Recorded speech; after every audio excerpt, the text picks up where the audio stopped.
আমরা বেঞ্চে বসতে পারি না, বেঞ্চ ভাঙা, চেয়ার ভাঙা চাই। আমরা অনেক নতুন চেয়ার চাই, তারপর বেঞ্চ চাই, আর নতুন একটা বিল্ডিং চাই স্কুল। আমরা বাঙ্গারাঙ্গা স্কুলে পড়তে ভালো লাগে না, নতুন একটা বিল্ডিং চাই, আরো বেঞ্চ চাই নতুন ভালো।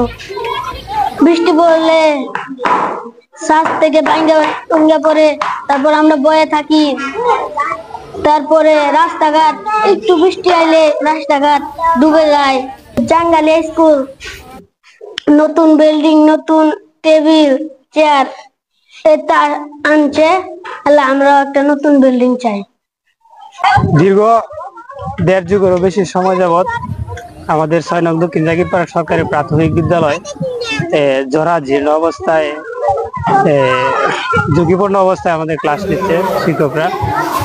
ছাত্রছাত্রীরা আসতে ভয় পায়, অভিভাবকরা শঙ্কা বিরাজ করে।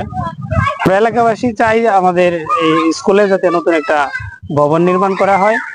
স্কুল এটা ভাঙ্গা, আমাদের স্কুল ভাঙ্গা, স্কুলে ইট সুটকি সমানে পড়ে, বাচ্চারা মাথায় মাথায় ভয় করে। আমাদের বাড়ির কাছে, স্কুলের কাছে ওই যখন বৃষ্টি নামে তুফানে, তখন ফুলাফান আমি অধিকাংশ ফুল আমার হারায় আমার বাড়িতে নেই গা ভয়ে। কারণ আমার নিজের চোখে আমি দেখছি স্কুলে ছোট্ট ছোট্ট সমানিতে পড়ে, ইট সুটকি পরে ফুলাফানে ভয় আগে না।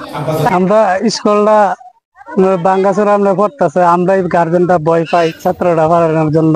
এর লাগে একটা নতুন স্কুল ভবন চাই, এই জায়গাটার যেন হয় নতুন করে।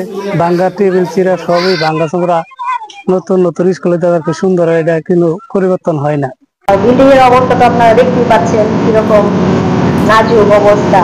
বারবার আমরা জানাই যে এই অবস্থাটা ভালো না বিল্ডিংয়ের।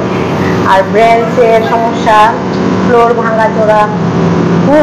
আমরা একটা ভালো ভবন চাই এখানে, হয়তো ভালো ভবন,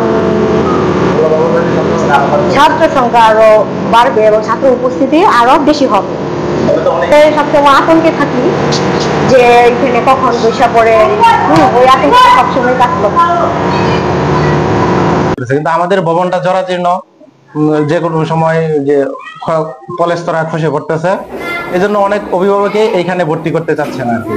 হয়তো মাদ্রাসা দিচ্ছে, নয়তো নব্য যে এগুলা হয়েছে, ভবনগুলো হয়েছে যে বিদ্যালয়গুলোতে, ওইগুলাতে অভিভাবকরা ঝুঁকছে আর কি ছাত্রছাত্রী ভর্তি করার জন্য। এই জন্য আমাদের এখানে এটা একটু ছাত্রছাত্রীরা একটু কমে যাচ্ছে।